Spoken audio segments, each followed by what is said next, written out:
عبد الله زوجي يشتغل بالطحين، الطحين مكان مهم.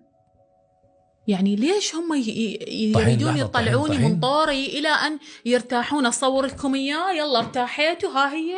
بلكي الرجال ما يريد يطوش. باوع عبد الله، اكو ناس مثلا يقول لك اني اريد اطلع مبهذل، اريد اطلع ممشط، اريد اطلع انا مو انا اصير مشهور، يصوروني قبل. كيف الرجال بكيفه؟ ليش يجبرون انه اني لازم تطلعين زوجك؟ ما يريد يطلع، ما يريد. وحتى لو طلع انا اعوفه، انا ما احب رجلي يكون مشهور، ما احب. ليش ما يعوفوني؟ انا حرة باختياري. يعني أنا دائما حتى يتهموني طلقتي تزوجتي، هذا مو أبو زوجك، هذا. أنا ما جبتكم بعرسي، ما نشرت لكم عرسي، فما راح أنشر لكم من أطلق ولا راح أدوخكم. أنا حتى بنتي لو مضطريت أن أنشر أني حامل كان ما نشرت.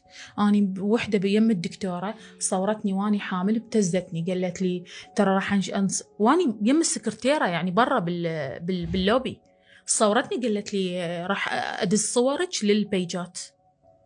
اضطريت أنشر.